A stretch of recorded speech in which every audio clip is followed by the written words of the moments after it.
Bonjour à tous, j'espère que vous allez bien et moi ça va super bien parce qu'aujourd'hui c'est un jour de sortie d'un design et je vais vous parler du Lady Flora qui sort aujourd'hui.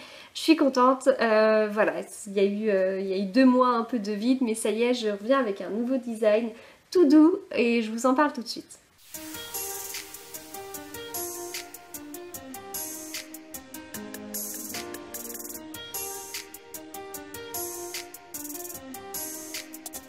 Alors, le Lady Flora, c'est un design que je fais en collaboration avec Valérie Quenouille et Mousseline.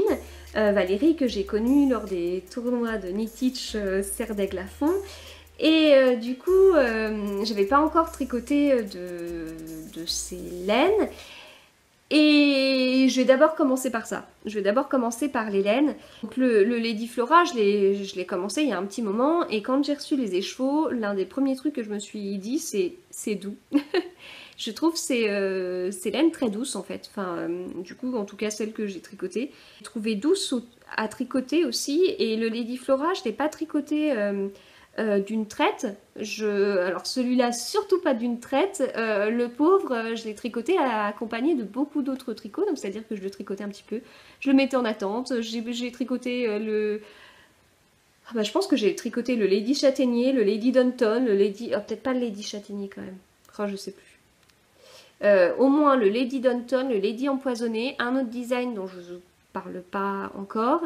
Et du coup, ça m'a permis... Enfin, je vois que j'apprécie de plus en plus être un peu mono en cours, entre guillemets, parce qu'en réalité, je suis pas mono en cours, mais c'est vrai que j'aime bien voir les choses avancer.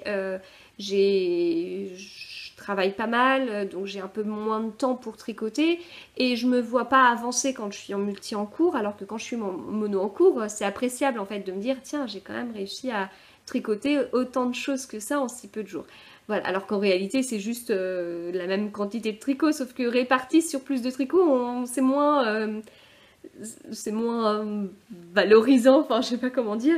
Donc je préfère ça, mais en même temps l'avantage du multi en cours, je trouve que c'est de pouvoir apprécier en fait les matières.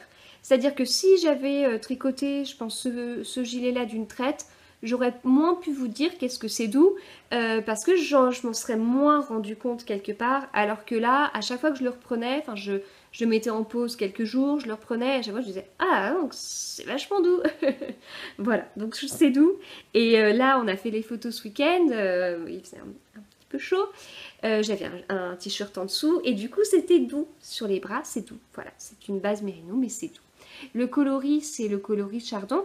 Alors, il faut savoir que pour ce gilet, du coup, Valérie, elle a fait des nouvelles couleurs et donc elle propose des couleurs qui sont très chouettes pour la mi-saison. En plus, ça va bien avec le voilà, Lady Flora pour la mi-saison. Bon, bah, ça va très bien pour l'automne et pour le printemps également. Vous pouvez bien sûr porter l'hiver, il n'y a pas de souci. Mais du coup, elle propose plusieurs couleurs. Donc là, aujourd'hui, elle est sur un salon. Mais n'hésitez pas à guetter sur Instagram ou sur son site quand les kits seront mis en vente. Donc, le Lady Flora. Le Lady Flora, je vous en ai déjà parlé plusieurs fois.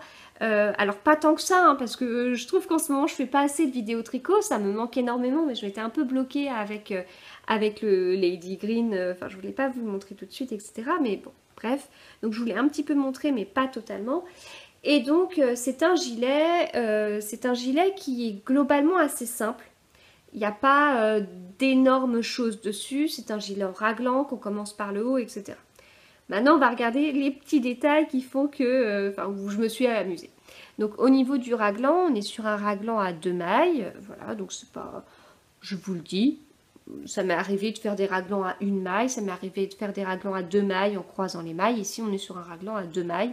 2 mailles en jersey. Voilà. Au niveau des manches, on a un point dentelle qui est assez simple à réaliser et qui est assez rigolo, je trouve, au niveau du rendu. Voilà, pour celles qui connaissent le Lady Empoisonné, ça reprend l'un des points, mais en plus étiré. Et ce point-là, en fait, c'est le point des bordures. Voilà, c'est le point qui encadre les demi-devants. Et donc les demi-devants, ensuite, bah, ils sont terminés en relevant les mailles sur les côtés et en faisant des côtes.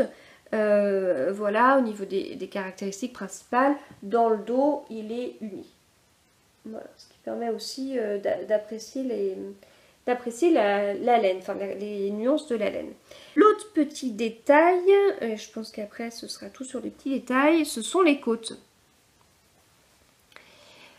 On n'est pas sur des côtes classiques, voilà, on n'est pas sur des côtes 2-2, on n'est pas sur des côtes 3-2, on n'est pas sur des côtes 1-1, on est sur des côtes qui changent un petit peu, alors qui changent un petit peu pour deux raisons, non seulement parce que on n'est pas, justement, on est sur un rythme de des côtes 1-2 en fait, voilà, et en plus de ça, ce sont des côtes particulières, comme vous pouvez le voir, parce que ça fait un petit peu plus, vous voyez, les mailles en vert sont pas totalement des mailles en vert. Bon, c'est assez simple à réaliser, hein, voilà.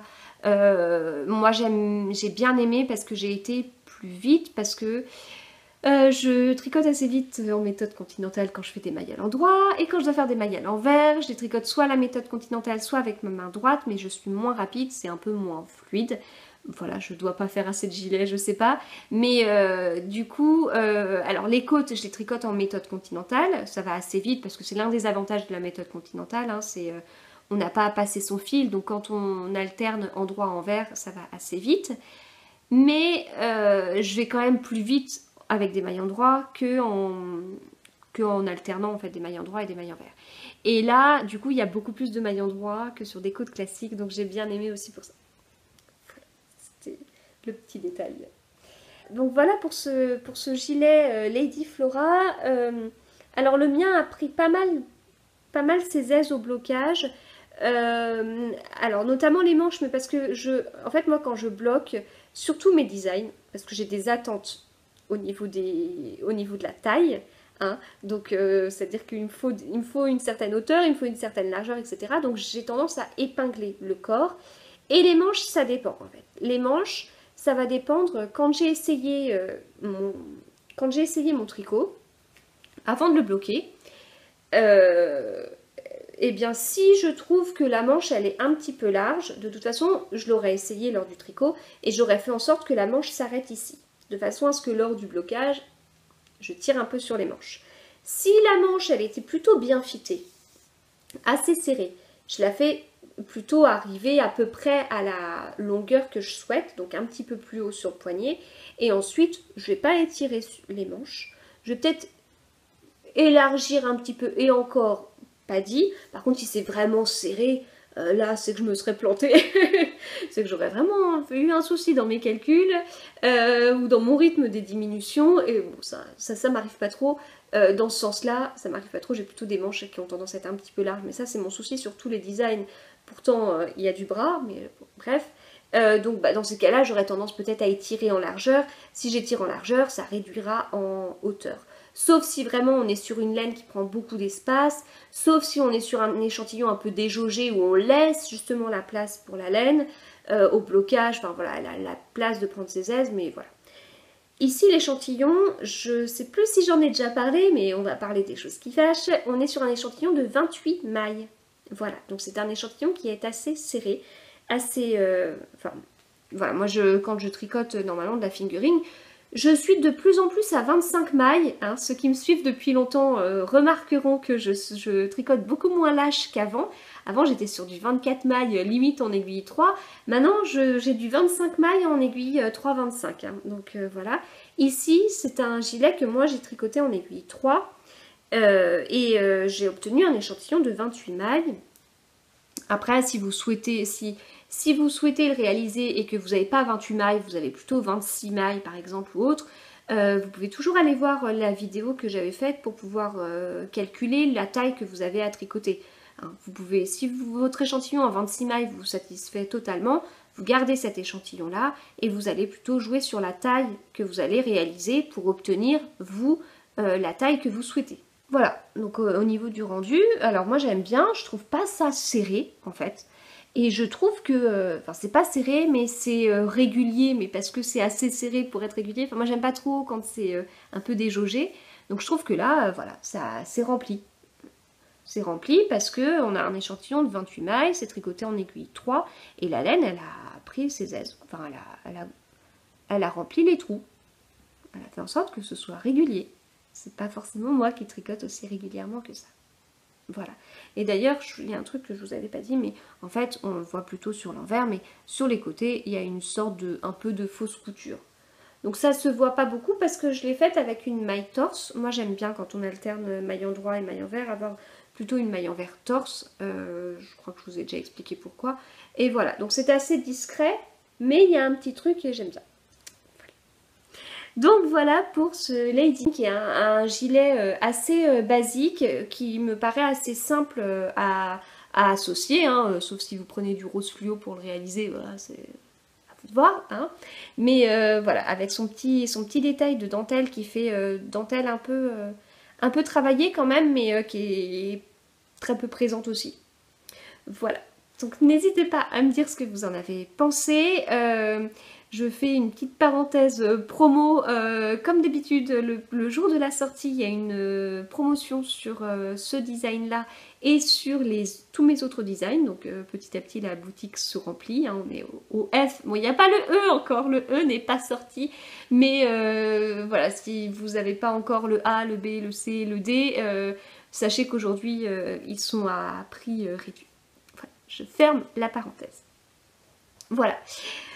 Donc voilà pour cette nouvelle vidéo tricot. Je suis super contente qu'il y ait enfin un design qui sorte là. Enfin, c'est pas le fait d'avoir un certain rendement ou je sais pas quoi, mais c'est le fait d'avoir eu l'impression d'avoir été dans un bouchon, dans un tunnel. Vous voyez. Moi je vois très bien parce que c'est vraiment ce qui peut m'arriver en fait sur la route assez régulièrement. Et bien voilà, j'étais dans un bouchon, dans un tunnel, et puis là ça y est, les gens ont avancé, j'ai pu sortir du tunnel et voilà, les modèles vont sortir petit à petit. Et ça c'est chouette, ça veut dire que je peux passer à autre chose, ça veut dire que je peux imaginer d'autres choses. Et j'ai plein d'idées, plein d'idées et voilà, je suis contente. Allez, je vous dis à très bientôt.